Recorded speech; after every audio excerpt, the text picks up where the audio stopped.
Bapa di surga, kami bersyukur kepadamu karena perkenanan Tuhan kami ada malam hari ini. Terima kasih kalau keluarga Bapak bisa membuka pintu untuk kami kumpul dan memberkati. Begitu pula semua kami yang Tuhan datangkan dari banyak tempat, termasuk saudara kami mengikuti di rumah masing-masing lewat live streaming. Tuhan hadir untuk mereka juga. Kehendaknya di surga nyata buat kami. Bapak, kami percaya setiap kali ada perjumpaan Tuhan dengan kami dan kami dengan Tuhan, pasti ada perubahan dalam hidup ini. Dan itu yang kami rindukan dalam hidup kami. Perubahan-perubahan terjadi. Perubahan untuk kami makin jadi dewasa. Perubahan untuk kami makin mengenal Bapa di surga. Perubahan untuk kami makin berkenan menyenangkan hati Tuhan dalam hidup ini. Roh Kudus mengurapi kami. Terima kasih Tuhan untuk ketiga saudara kami, Pak Ibu Vivi, Ibu Mimi, Ibu Ita, yang membuat kami ada di sini berkat.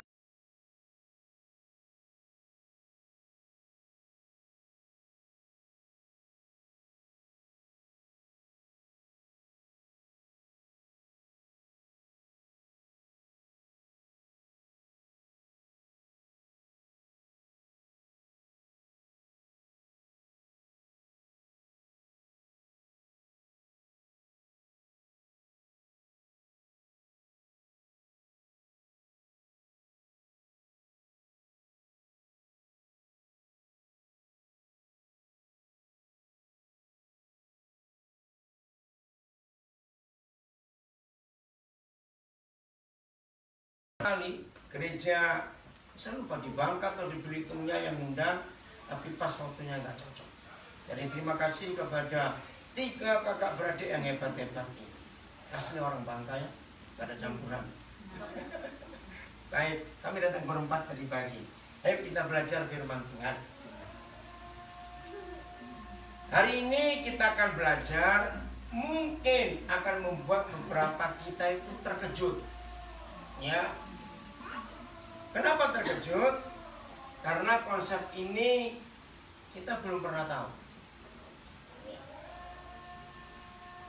Kita pasti bangga disebut anak-anak Tuhan. Bangga tidak? Ya. Betul? Nah, itu salah. Nah, pakai juga. Loh, kenapa salah? Karena di dalam Alkitab, anak itu identik sama dengan hamba, itu sama dengan hamba. Selama kita tetap bangga dan mengaku anak-anak Tuhan, maka sebetulnya itu tipuan iblis buat kita, membuat kita tidak jadi dewasa. Betul tidak? Loh, kok tak baca? Kita pakai aturan mana?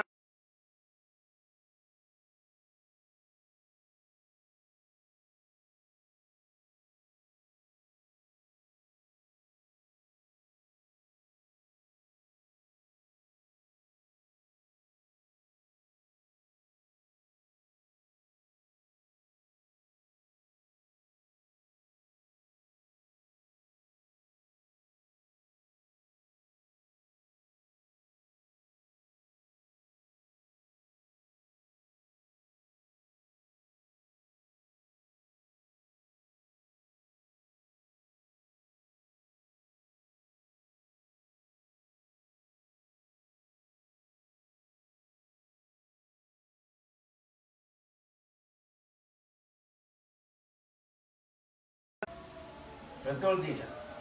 Loh, kok nggak jawab? Iya atau tidak? Lepas posisi status anak itu setelah bisa bertanggung jawab, tidak tergantung dengan orang tuanya lagi. Betul? Maka itu ada orang-orang usianya 30 kurang lebih, sudah punya anak, tapi orang itu belum bisa disebut dewasa. Ada nggak orang seperti itu? Banyak. Kalau saya tanya, ada tidak? Ada banyak. Masih tergantung dengan orang tuanya. Biasanya anak-anak yang dimanja sejak kecil nggak lepas daripada bayang-bayang mamanya, biasanya begitu. Walaupun sudah menikah dan sudah punya anak, orang tua masih support. Kebutuhan rumah tangga anak yang sudah menikah dan punya anak ini masih ditanggung orang tua. Ada atau tidak? Nah, walaupun umurnya 30 atau lebih, dia nggak bisa disebut dewasa, dia masih anak. Maka itu kalau tadi ada jawaban setelah menikah, belum tentu. Banyak orang sudah menikah tetap masih seperti anak-anak, ya atau tidak? Nah, itu pasti kesalahan orang tua. Maka itu di Alkitab tidak ditulis umur berapa. Ini hati-hati ya, anak-anak jangan suka dipegangin HP. Ini akan merusak. Enggak apa-apa, jangan sekarang. Nanti ribut. Pelan-pelan ya. Ya, jangan. Nanti lebih bahaya. Ngikuti sosial media rusak sekali. Karena ini merusak anak-anak. Tolong, oke, saya lanjut. Nah, kalau kita ingin disebut dewasa, maka ukurannya adalah tanggung jawab. Maka itu di Alkitab tidak ditulis umur berapa Adam menikah. Nah, kita pakai dua pribadi, Adam dan Yusuf. Mereka dinikahkan oleh Tuhan. Kalau kebetulan Yusuf angka tahunnya ada 30 tahun. Yusuf. Tapi bukan angka. Adam dan Yusuf dinikahkan oleh Tuhan setelah mereka bisa bertanggung jawab. Kapan tanggung jawab itu? Ketika Adam sudah bisa mengelola Taman Eden, ingat ya? Lalu Tuhan berikan Hawa. Kapan Yusuf dinikahkan? Setelah visi yang Tuhan berikan untuk menjadi orang penting di Mesir, dia genapi dan dia menikah. Maka itu tolong papa mama orang tua, jangan nikahkan anak kalau anak itu masih hidupnya tergantung dengan orang tua, walaupun umurnya sudah besar. Setuju nggak saya ngomong ini? True. Nah, harus begitu. Nah, saya pakai istilah bahasa Indonesia tapi saya balik. Maka itu kalau ada orang menikah belum bisa bertanggung jawab, berarti mereka baru bisa jawab tanggung-tanggung. Beda nggak bertanggung jawab dan jawab tanggung-tanggung? Beda atau tidak saya tanya ini? Beda. Bedanya di mana? Beda sekali. Kalau jawab tanggung-tanggung, ya nggak bisa bertanggung jawab. Ditanya ini, jawabnya gitu lama sekali. Itu belum dewasa. Maka itu jangan bangga kalau kita disebut anak-anak Tuhan. Itu sebutan berbahaya. Buat saya, itu tipuan iblis. Kita buka Galatia 4. Mulai ayat 1. Galatia pasal 4 mulai ayat 1. Yang di rumah ikuti Galatia 4 mulai ayat 1. Kita baca pelan-pelan untuk semuanya mengerti. Ibu baca sama-sama suami. Nah, baca berdua. Semuanya 1, 2, 3.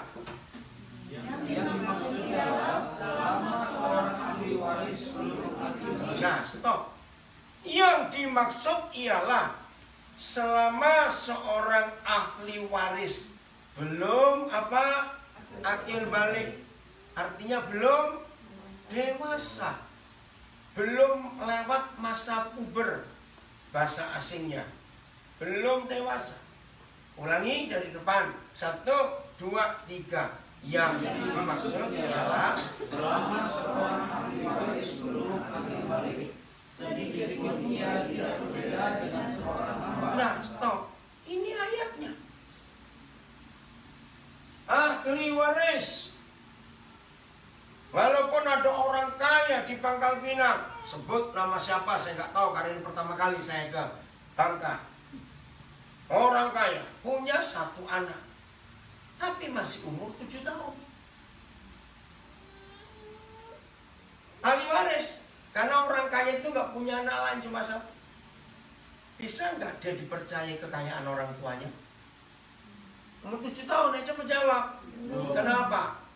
Nggak ngerti. Dia nggak tahu mau diapain. Barang-barang kekayaan semuanya itu.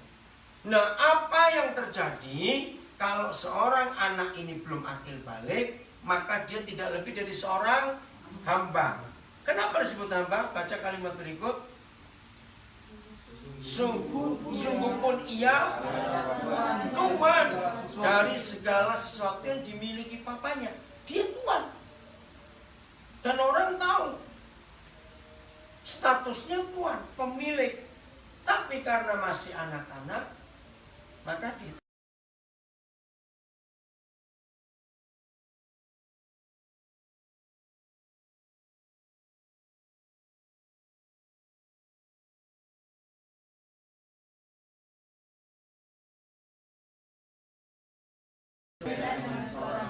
terus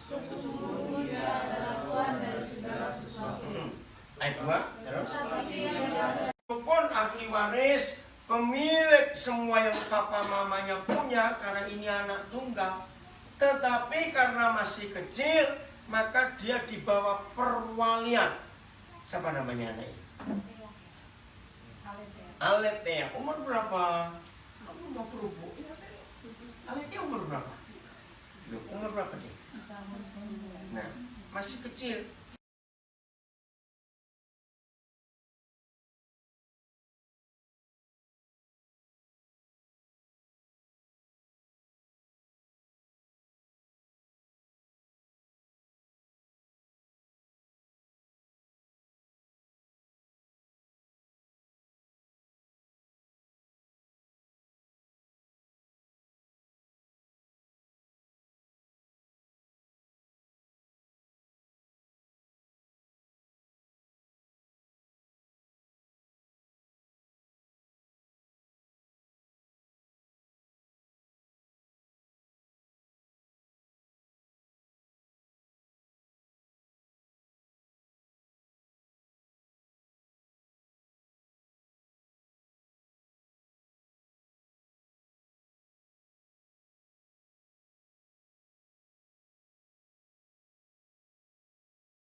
Judi itu dosa atau tidak?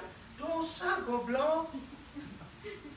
Kok pakai tanya? Ngerti nggak contoh ini? Boleh nggak saya menikah lagi? Kalau sesuai menikah. Nah, itu kan anak-anak. Jawab ya atau tidak? Jadi tanda kedewasaan setelah kita tidak ada perwalian, bisa ngerti semuanya dan bisa bertanggung jawab untuk diri sendiri. Saya ulangi, inilah penyelewengan dan penipuan iblis di dalam gereja Tuhan. Selalu bangga disebut, aku anak raja, engkau anak raja. Rusak.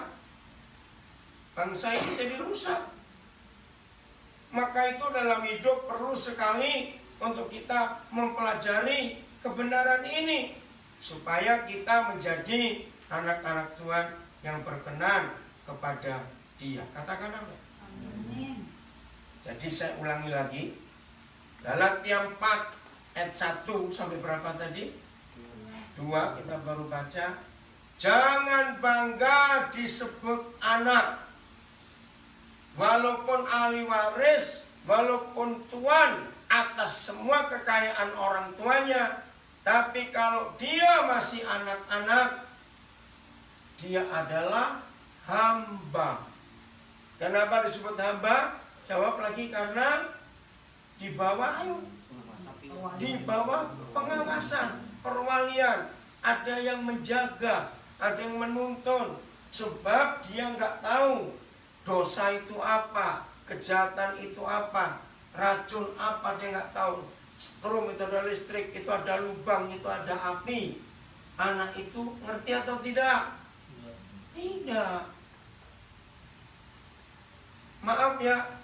Maka itu kalau sampai hari ini ada di antara kita sudah sekian tahun jadi Kristen, tapi masih tanya, merokok itu dosa atau tidak? Judi itu dosa atau tidak?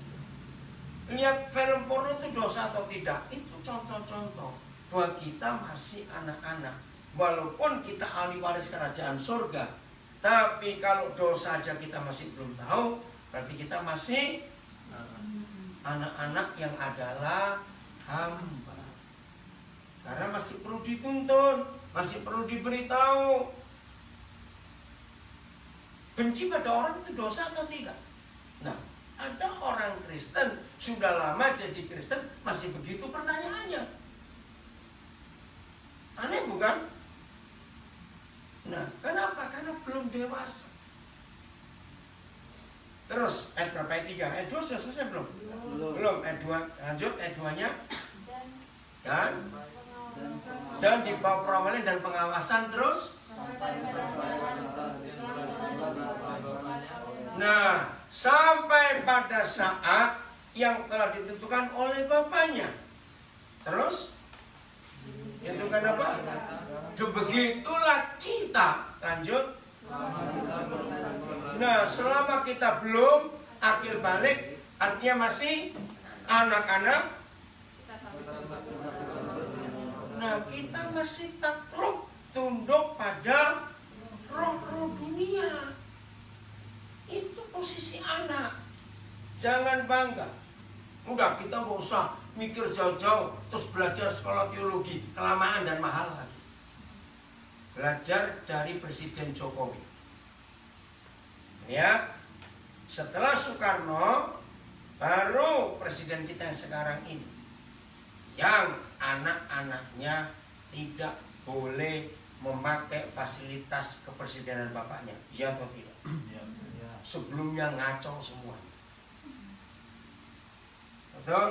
Sebelumnya, anak bupati aja sombongnya, kurang ajarnya minta ampun.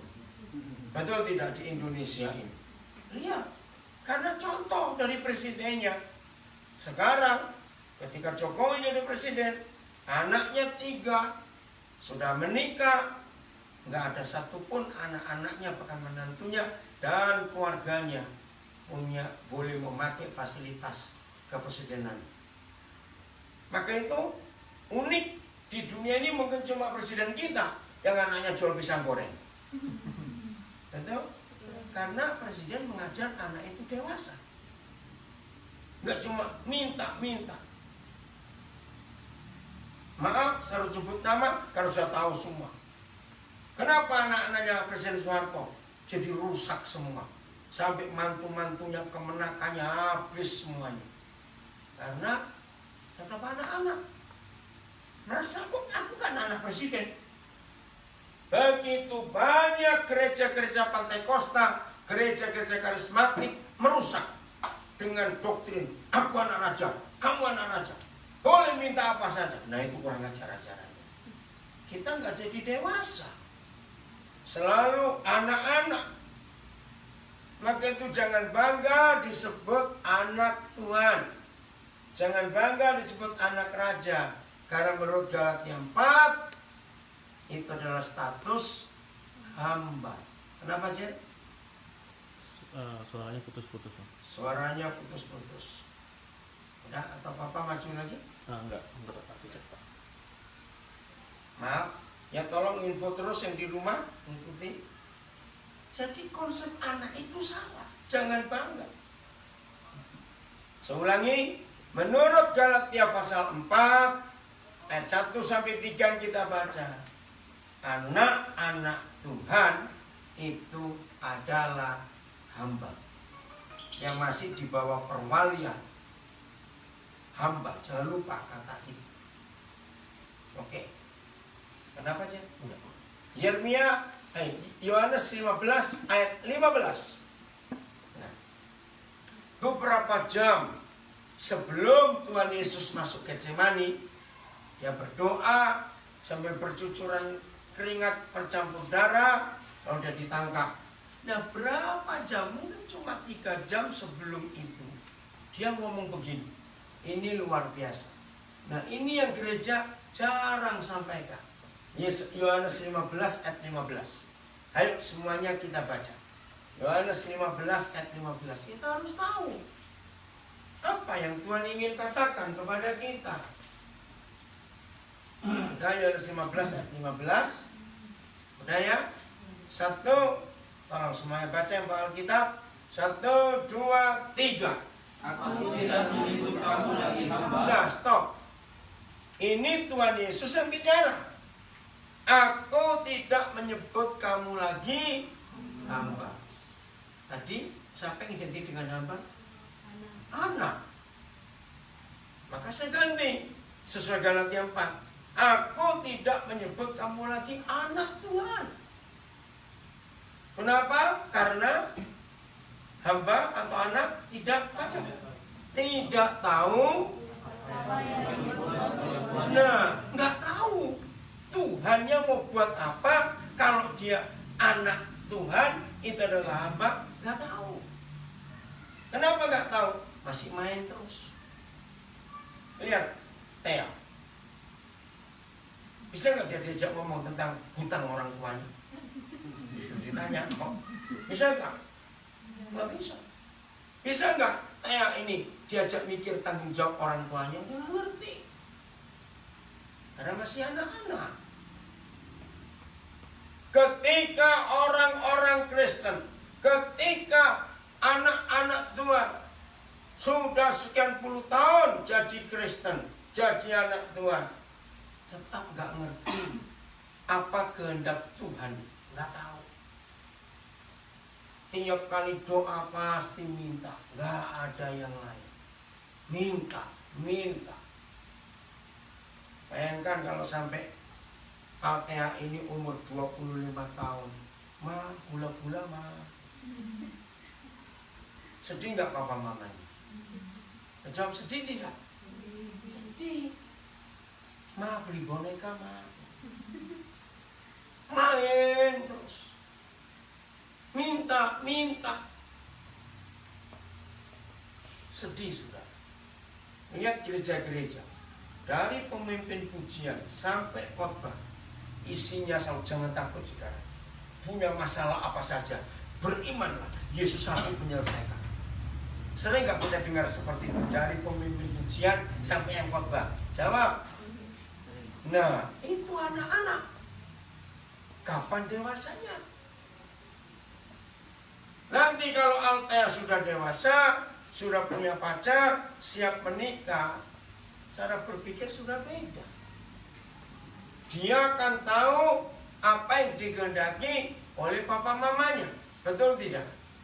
Nggak perlu diberitahu lagi. Ulangi, Yohanes 15 ayat 15. Dari depan. 1, 2, kemana ini dua anak ini? Kenapa keluar? Kenapa mereka keluar?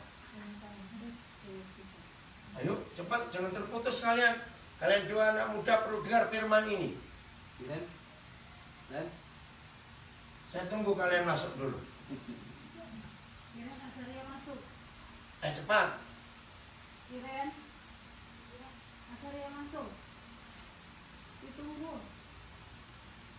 Ya, saya nggak akan terus ngajar kalau. Ayo. Geser lagi. Oh, ada teman. Ini kursi. Ini kursi. Geser, geser. Gimana? Udah kosong di sana ada kursi kosong. Belum di mana ada? Atau panas aja di sini. Ya. Nah, geser, geser. Pak, geser, geser.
Karyawan sudah diberitahu keuangan perusahaan ini bagaimana, untungnya berapa, modal berapa nih bagaimana. Perlu tidak? Tidak. Kenapa tidak? Tidak ada urusan. Kamu karyawan. Betul? Maka itu firman ini jelas. Kurang lebih 2 jam sebelum Tuhan Yesus ditangkap di Getsemani, terjadi doa perkataan. Aku tidak menyebut kamu lagi hamba, sebab hamba tidak tahu apa yang diperbuat tuannya. Lanjut. Tetapi aku menyebut kamu sahabat. Nah ini luar biasa. Naik pangkat. Bukan lagi anak-anak, tapi sahabat. Kenapa? Karena berapa hal? Segala sesuatu yang ini luar biasa. Hanya satu alasan. Perubahan status anak menjadi sahabat. Dengar, hanya ada satu tingkat, hanya ada satu langkah, hanya ada satu proses, hanya ada satu hal, hanya ada satu penyebab dari hamba menjadi sahabat, yaitu karena Tuhan Yesus sudah memberitahukan berapa hal. Baca. Berapa hal?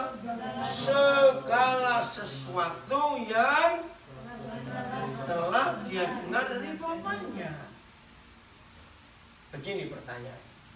Kalau firman ini menulis segala sesuatu yang telah ku dengar dari Bapakku telah ku sampaikan kepadamu, berarti hubungan Tuhan Yesus dengan kita masih ada rahasia atau tidak? Tidak. Ini yang luar biasa. Tidak ada rahasia. Artinya apa yang ada di surga sudah ada pada kita semua. Tidak ada rahasia lagi. Nah, kapan itu terjadi? Kalau Kristen kita dimanja, dinina-bobokan, jangan takut saudara, punya masalah sebesar apa, percaya dia bisa menyembuhkan. Itu khotbah membodohi orang Kristen. Tidak pernah jadi dewasa. Dengar, papa mama yang ingin mendidik anak-anaknya jadi dewasa, kalimat ini setuju atau tidak? Kalau setuju katakan setuju. Papa mama yang mendidik anak-anaknya jadi dewasa, maka papa mama tidak akan menuruti semua permintaan anak itu. Maka itu salah. Para pemimpin pujian, para pengkhotbah, percaya saudara, hanya doa saja nanti terjadi mujizat. Itu salah. Enak sekali. Kalau semua permintaan kita harus Tuhan turuti, dengan pertanyaan ini, lalu akhirnya yang jadi Tuhan siapa? Jawab. Siapa yang jadi Tuhan? Kita. Nah, kan kurang ajar. Kalau kita yang jadi Tuhan, berarti Tuhan apa kita? Pembantu, jadi hamba. Ini kurang ajar, betul. Jelas ya sekarang ini. Jadi tidak semua doa kita Tuhan jawab. Tidak semua permintaan kita Tuhan beri. Maka itu banyak khotbah-khotbah yang salah. Saudara-saudara cuma memberi per bulan aman. Minta apa aja Tuhan kasih. Saya tempelin pendeta kayak begitu. Ini merusak iman Kristen. Ngeri sekali. Stop. Menjadi Kristen hanya perampok-perampok surga. Stop. Sudah waktunya kita tahu segala sesuatu dari Bapa di surga. Amin. Sudah waktunya kita tahu. Begitu kata iman, beriman, banyak yang salah. Coba kita nyimpang sedikit. Yudas ayat 20. Yudas ayat 20. Yudas itu sebelum wahyu, persis sebelum wahyu. Tidak ada pasalnya, karena cuma satu pasal. Yudas ayat 20. Ayo kita baca. Sedikit sekali pendeta khotbah ayat ini. Maka itu sampai hari ini, walaupun sudah Banyak orang Kristen puluhan tahun ke gereja, masih ada yang belum pernah dengar khotbah Yudas ayat 20. Udah? Baca sama-sama. 1, 2, 3. Akan tetapi kamu, saudara-saudaraku yang kekasih, bangunlah dirimu sendiri di atas dasar imanmu yang paling suci dan berdoalah dalam Roh Kudus. Saudara perhatikan. Bangunlah dirimu sendiri di atas dasar iman kita yang paling suci. Ini luar biasa. Paling suci. Artinya, berarti ada iman yang sekedar suci. Betul? Ada iman yang setengah suci. Loh ya atau tidak? Berarti ada iman yang tidak suci. Karena ada kata paling suci. Berarti kita harus apa? Iman kita harus bagaimana menurut firman ini? Iman kita harus sampai taraf apa? Ayo jawab. Paling suci. Nah, iman yang najis, iman yang tidak suci adalah iman yang memaksa Tuhan menjawab doa kita. Itu tidak suci. Itu najis begitu. Kalau anak kita salah, walaupun kita mampu memberi, karena kita kaya misalnya, kejam atau jahat, kalau orang tua menuruti keinginan anak, walaupun kita tahu anak itu salah, jawabannya kejam atau jahat? Dua-dua. Loh betul tidak, saudara? Itu jahat dan kejam. Jadi cukup banyak hal-hal yang merusak di khotbah-khotbah karismatik dan Pentakosta yang harus berubah. Maafkan saya kalau saya ngomong tegas. Karena kita nggak dididik jadi dewasa, kita tetap dibiarkan seperti anak-anak. Minta saudara percaya. Jadi ada iman yang paling suci. Jangan lupa, kejarlah yang paling suci. Siapa masih ingat pengajaran berapa tahun yang lalu? Saudara nggak punya uang, tapi pingin mobil. Ada yang ngajak. Datang ke showroom mobil, pilih yang saudara ingini, kelilingi 7 kali atau tumpang tangan. Dengar nggak ada pengajaran seperti itu? Ini ngawur.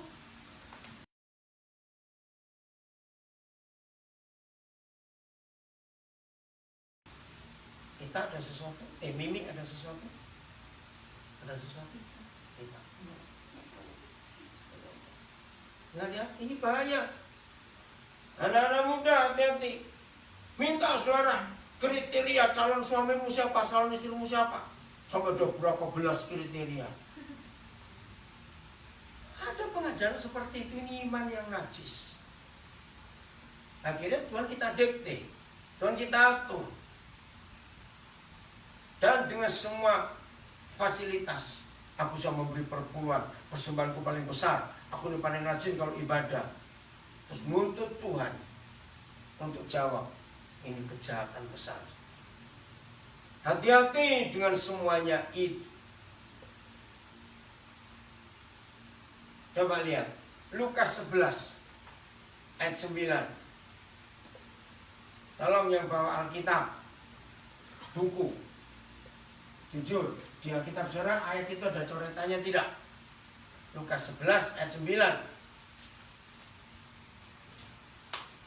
9. Ini contoh, seringkali kita salah mengerti firman. Lukas 11 ayat 9. Jadi yang penting buat Bapa di surga, kita harus selalu bisa mengerti kehendak Bapa kita. Katakan amin. Karena itu satu-satunya pergumulan Tuhan Yesus. Sampai keringatnya bercampur darah. Kalau boleh, masih ingat? Aku gak mau dihukum untuk menyelamatkan para penjahat ini. Kalau boleh. Boleh gak aku menawar? Boleh gak pakai cara lain? Masih ingat ya doa Yesus? Ya, Papa bilang gak bisa. Sampai 3 kali dia minta. Kalau boleh, Akhirnya yang kalah siapa? Nah, yang kalah siapa di Getsemani itu? Tuhan Yesus atau Bapa di surga? Apa kekalahan Tuhan Yesus? Ayo, dia berkata apa? Coba jawab. Enggak, jadilah kehendak bukan kehendak. Kedewasaan kita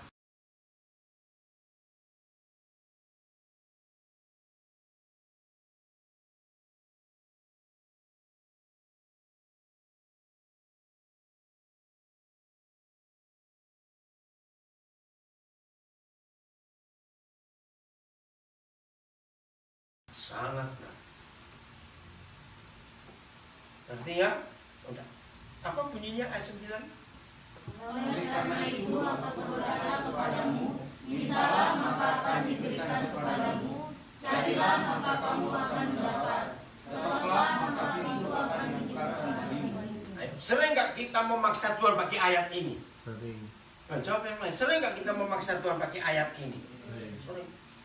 Saya dulu pernah salah. Jangan ikuti cara saya. Ini kurang ajar betul karena saya marah kepada Tuhan. Hampir 6 bulan saya berdoa untuk sesuatu, bukan untuk saya, untuk pelayanan. Enggak dijawab. Saya buka ayat itu.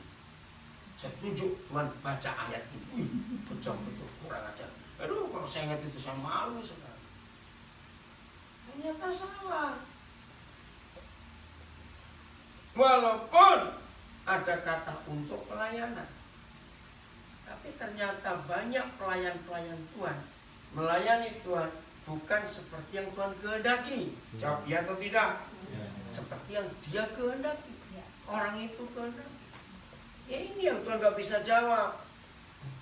Lalu bagaimana penggenapan Lukas 11 ayat 9? Tidak semua yang kita minta akan diberi, tidak semua yang kita cari akan kita dapati, tidak semua ketukan pintu akan dibuka. Loh, terus gimana? Kalimat pertama bunyi apa ayat itu? Kalimat pertama. Bukan, kalimat pertama ayat 9. Oleh karena itu, stop.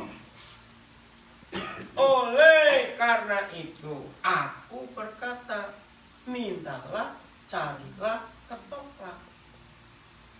Coba perhatikan. Apa arti kalimat oleh karena itu? Berarti ada apa? Perintah, bukan cuma perintah. Ayo, mikir. Oleh karena itu, berarti ada apa? Sebelumnya ada sesuatu tidak? Lo jawab, ada sesuatu tidak? Nah, ternyata ini kesalahan gereja dan kesalahan para pendeta yang tidak teliti baca Alkitab. Oleh karena itunya tidak dibahas. Oleh karena apa? Pokoknya minta, saudara, pasti diberi. Cari, pasti mendapat. Ketok, pasti dibuka. Tapi nggak pernah diberitahu oleh karena apa. Kita dapat janji, minta pasti diberi, cari pasti mendapat, ketok pintu pasti dibuka. Kita baca mulai ayat 5. Semua lihat ayat 5. Oleh karena ini ada janji untuk minta diberi, cari mendapat. Ayat 5 baca. 1, 2, 3. Lalu katanya kepada mereka, jika seorang di antara kamu pada tengah malam pergi ke rumah seorang sahabatnya dan berkata kepadanya, saudara, pinjamkanlah padaku 3 roti. Ya, stop dulu. Oleh karena apa? Saya pakai kata Tuhan ini. Oleh karena apa? Aku memberi janji kepadamu. Minta, pasti diberi. Cari, pasti didapat. Ketok pintu, pasti kubukakan. Oleh karena apabila suatu malam, tengah malam, seorang di antara kamu, ya, kami berempat pendatang di Pangkal Pinang, kami berempat hari pertama ke sini. Sekarang orang Pangkal Pinang. Seorang di antara kamu tengah malam datang ke rumah sahabatmu yang punya pabrik roti. Dan kamu pinjam. Ingat lu, pinjam. Bukan minta. Ini yang salah. Apa bedanya pinjam dengan minta? Ayo, kalau pinjam pasti dikembalikan. Jadi bukan minta, pinjam. Jangan lupa. Maka itu banyak khotbah-khotbah salah. Berkat Tuhan dianggap diberi dan dihabisin untuk diri sendiri. Itu pinjam. 3 roti, nanti kita akan bahas. Kenapa 3 roti? Kan ganjil sekali. 5 atau 10 masih lumayan. 3, nanti ada rahasia. Ayat 6. Kenapa seorang di antara kita tengah malam pergi ke rumah sahabat kita yang punya pabrik roti? Karena ayat 5, 6, 1, 2, 3. Sebab sahabatku yang sedang berada dalam perjalanan sehingga ke rumahku dan aku tidak mempunyai apa-apa untuk dihidangkan kepadanya. Nah, karena ini pertama kali saya ke Pangkal Pinang, sekarang saya tanya. Saya lihat tadi ada pelang muntok, betul? Nah misalnya, kalau ada orang dari utara, kota utara Pangkal Pinang ini mana? Muntok. Oke, ke selatannya? Towali. Tobuali. Oke, misalnya gini ya. Ada orang dari Muntok mau ke Tobuali. Satu keluarga. Sampai di Pangkal Pinang, mereka lapar. Tapi setengah malam. Tidak ada warung buka, tidak ada toko buka. Waduh, bagaimana ini? Tiba-tiba mereka ingat, kita kan punya sahabat di Pangkal Pinang. Ayo mampir. Datanglah keluarga yang perjalanan dari Muntok mau ke Tobuali sampai di Pangkal Pinang, lapar. Datang ke rumah saudara. Begitu masuk, saudara sambut, aduh, Mas, kami gak punya apa-apa. Tapi tunggu sebentar. Aku ke rumah temanku yang punya pabrik roti. Ngerti gak? Itu ayat 6. Ayat 7. Saudara saya sampai ke rumah yang punya pabrik roti. Ayat 7. 1, 2, 3. Masakan ia yang di dalam rumah itu akan menjawab, jangan mengganggu aku, pintu sudah tertutup dan aku serta anak-anakku sudah tidur. Aku tidak dapat bangun dan memberikannya kepada saudara. Nah, ketemu masalah nggak? Siapa yang punya masalah? Bukan tuan rumah. Sahabat tadi. Yang punya masalah siapa? Saudara. Kan Yesus bilang, aku berkata kepadamu, seandainya ada salah seorang dari kamu, tengah malam pergi ke rumah sahabatmu yang punya pabrik roti, dan kamu pinjam 3 roti. Terus ditanya, kenapa kamu tengah malam ketok ke rumahku pinjam roti? Karena sahabatku dari Muntok mau ke Tobuali, mampir ke rumahku, aku gak punya makan. Dan aku tahu kamu punya pabrik roti. Tapi jawaban teman saudara, jawaban sahabat saudara punya roti apa tadi? Ayo, jawabannya apa sahabat saudara punya roti? Jangan ganggu. Aku dan anak-anakku sudah tidur, pintu sudah dikunci. Jadi yang punya masalah siapa? Saudara. Betul? Nah, terus gimana? Pulang balik atau? Ayo pulang balik? Tidak. Lihat ayat 8. Ayat 8. Nah, aku berkata kepadamu, kepada siapa? Kepada kita yang cari pinjaman roti untuk orang lain. Terus aku berkata kepadamu, sekalipun Ia tidak mau bangun dan memberikannya kepadanya, karena anak itu adalah sahabatnya. Namun karena sikapnya yang tidak malu itu, ia akan bangun juga dan memberikannya kepadanya apa yang diperlukannya. nah, pelan-pelan. Banyak pendeta salah khotbah. Kita yang memaksa Tuhan. Orang Bethlehem yang punya roti. Rumah roti bukan Bethlehem itu? Maka dipercaya saudara, walaupun Yesus sudah tidur, ketok pintunya. Salah. Salahnya di mana? Ayo, mintalah, carilah, ketoklah. Itu untuk siapa? Untuk sahabat, untuk teman kita yang malam itu lapar, tapi kita nggak punya. Gini terjemahan ayat 8 yang betul. Kalimat dalam bahasa Indonesia sangat membingungkan. Karena dua orang itu bersahabat, siapa dan siapa? Tuan rumah untuk yang punya roti dengan saudara. Loh, betul tidak? Loh, sahabat kita masih di rumah, dia tunggu. Betul? Jadi saudara bersahabat dengan yang punya roti. Yang punya roti juga sahabat baik saudara. Begini terjemahan itu. Karena kedua orang itu bersahabat, maka yang punya roti berkata, ketoklah sampai capek. Aku tetap gak mau bangun. Dan aku tahu kamu gak akan marah, karena kamu sahabatku. Nah saudara sama keras kepalanya, ngomonglah sampai capek, kamu gak mau buka pintu, aku tetap ketok, karena aku tahu kamu sahabatku. Ngerti gak kalimat itu? Akhirnya siapa yang kalah? Jangan bilang tuan rumah, yang punya roti. Kenapa yang punya roti bisa kalah? Ada kata penting di sini.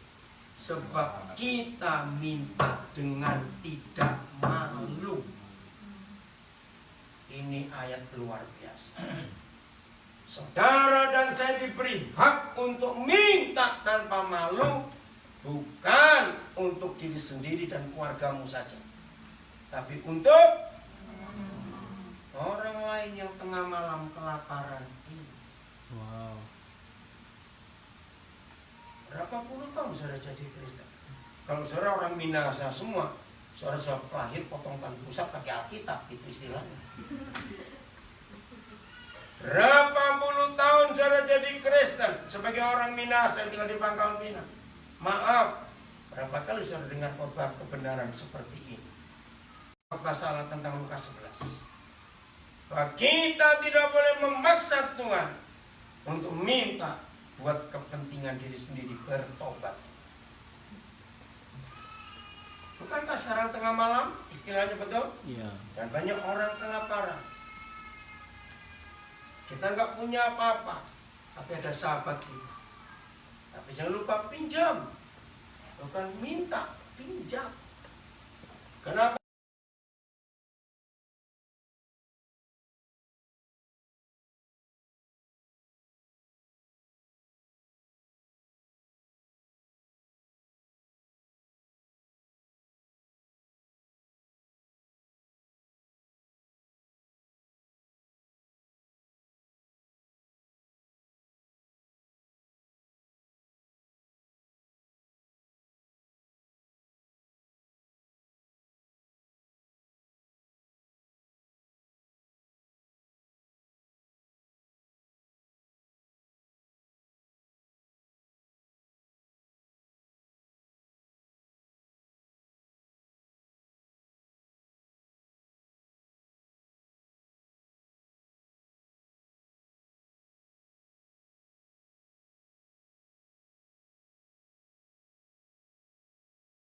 Suruh minta. Betul tidak? Loh, coba mikir. Salah tidak minta sepeda kepada Tuhan? Jawab. Salah. Salah. Dia nggak punya sepeda. Kalau Presiden Jokowi boleh minta sepeda. Ngerti maksud ini? Jawaban dari papa yang benar untuk anak yang minta sepeda, kamu nabung sampai semampumu, lalu kurangnya papa tambahin. Itu yang benar. Siap gitu ya. Nah itu namanya anak yang dewasa. Minta sepeda kok suruh berdoa, ngawur. Ini kebenaran yang kita harus terima. Kecuali kalau di rumah kita ada tersedia dan ada teman kita datang, kita nggak perlu minta ke surga. Kita ada kok. Amin. Tapi banyak orang kaya kurang ajar. Dia punya, ada orang perlu, mintanya ke Tuhan. Mari kita doakan. Kan kurang ajar. Doakan apa? Oh, kamu punya. Betul? Amsal 3 ayat 27 dan 28. Ini kegoblokan gereja. Maaf saya berkata. Amsal 3 ayat 27 dan 28. Baca sama-sama. 1, 2, 3. Janganlah menahan kebaikan daripada orang-orang yang lapar imannya, padahal engkau mampu melakukannya. Nah, ini terjemahnya juga enggak tepat. Janganlah menahan kebaikan daripada. Itu apa? Yang betul begini, janganlah menahan kebaikan untuk Amsal 3, 27, 28. Untuk orang-orang yang berhak menerima kebaikan kita. Betul? Bukan daripada.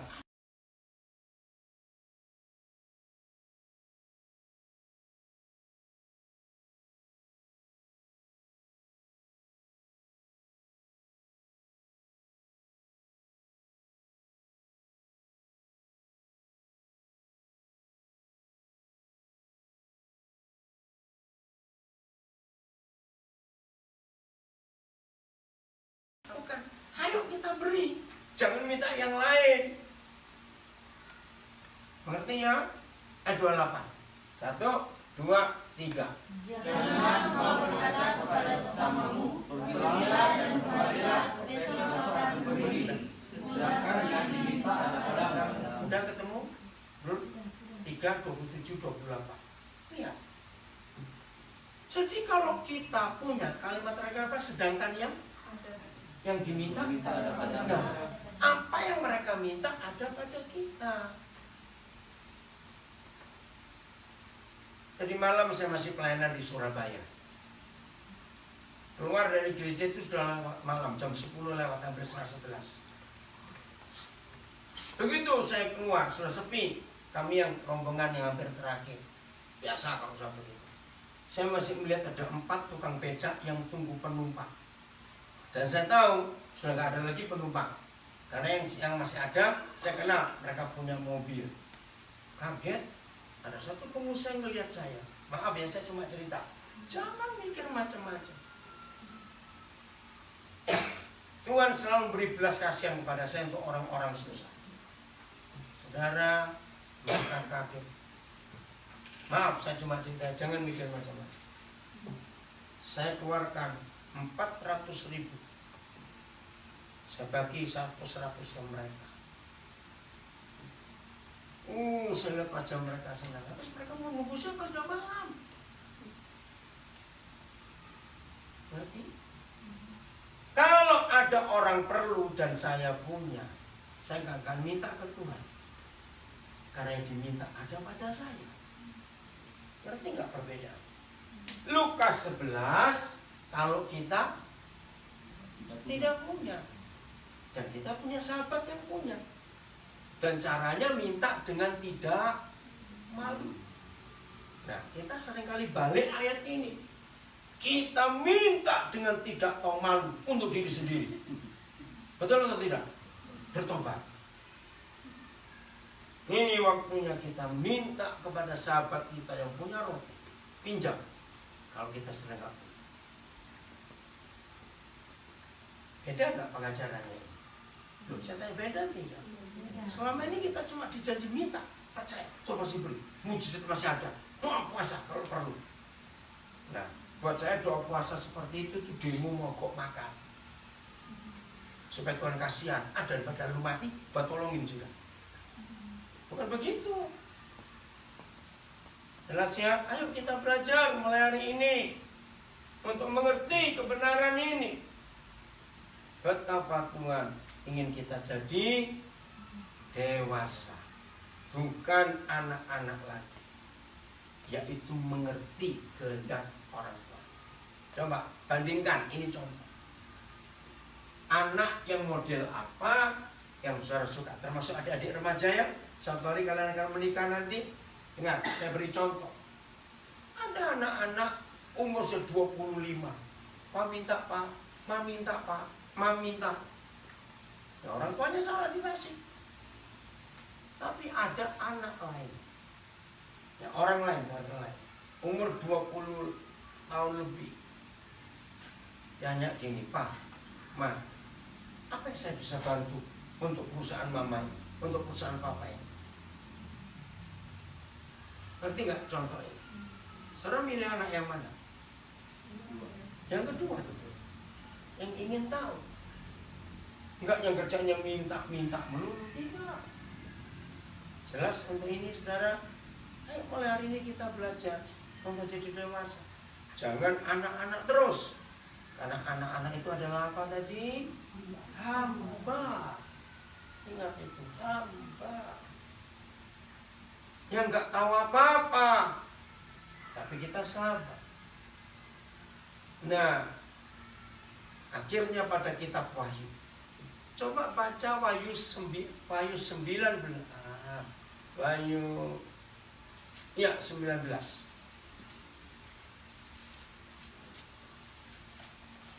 Ayat yang ke-8. Ya, 19 ayat yang ke-8 saya pilih dulu. Saya cari dulu.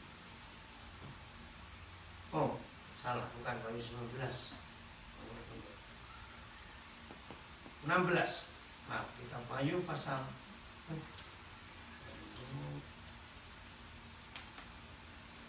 Oh ya, pasal 19, maaf. Ayat yang ke-9. Wahyu 19 ayat 9. Ini pada akhirnya. Nah, dari sahabat itu nggak boleh stop sampai di situ. Kita harus meningkat lagi. Baca Wahyu 19 ayat 9. 1, 2, 3.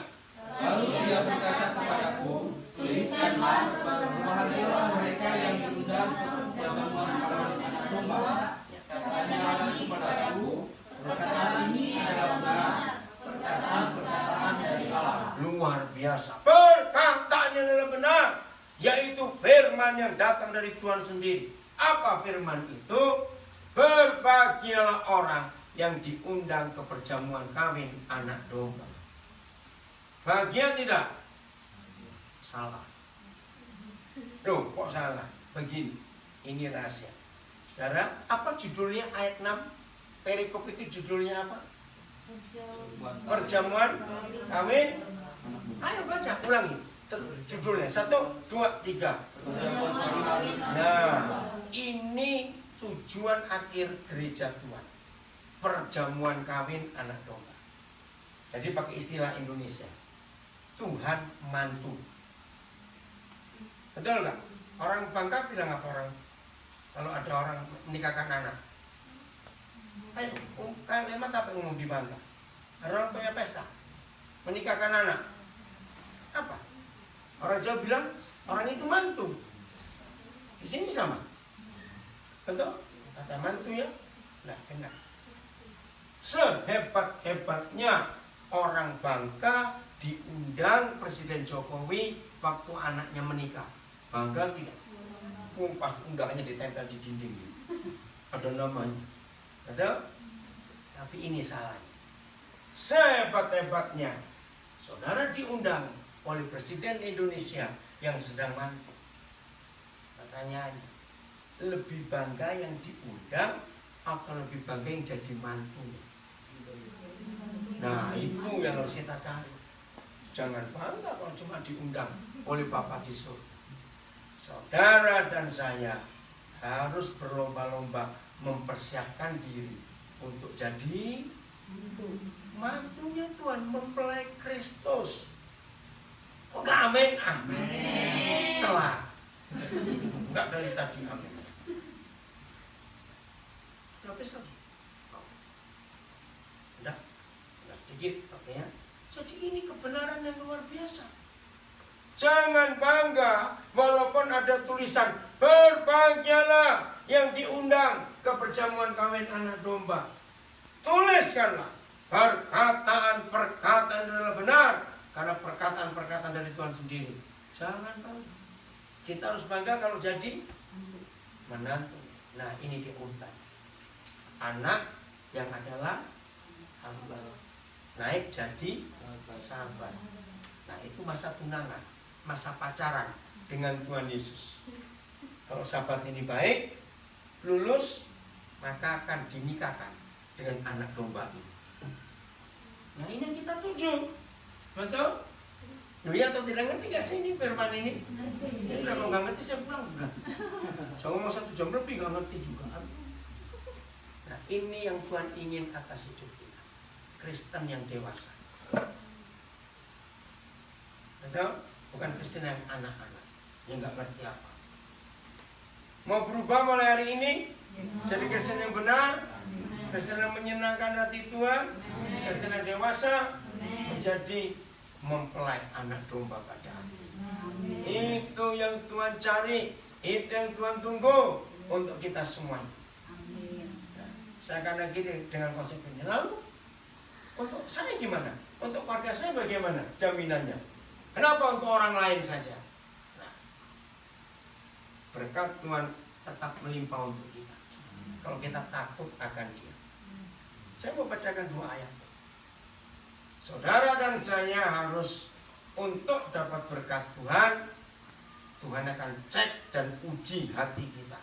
Yaitu kalau Tuhan menemukan di dalam hidup kita ada rasa cukup, maka itu pasti akan diberkati. Tapi kalau Tuhan melihat di dalam apa lawan katanya kata cukup, bukan kurang, rakus, enak aja baru kurang, rakus. Loh, betul tidak?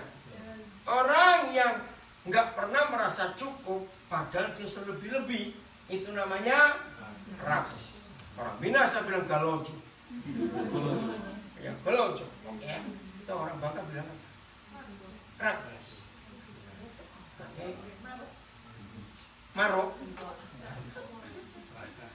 Ya, 1 Timotius 6 ayat 8. 1 Timotius 6 ayat 8. Ini yang kita harus pelajari. 1 Timotius 6 ayat 8.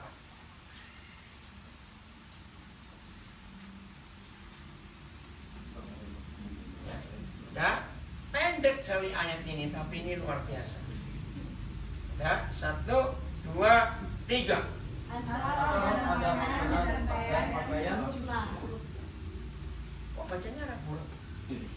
Asal ada makanan dan pakaian Cukuplah. Titik atau koma? Titik. Nah, bukan koma. Emas 2 kilo, rumah 4, enggak ada. Asal ada Pakaian. artinya begini, selama kita tidak kelaparan dan tidak telanjang, cukup. Amin. Jangan pernah minta lebih. Berarti selama kita enggak telanjang dan enggak lapar, itu artinya kita masih bisa berbagi dengan orang lain. Amin. Kalau saudara dan saya hidup dengan rasa cukup, maka setan enggak dekat-dekat kita. Betul tidak? Setan dekat-dekat pada orang yang rakus. Itu orang yang paling didekati setan. Karena rasa kurang. Artinya Filipi 4 ayat 19.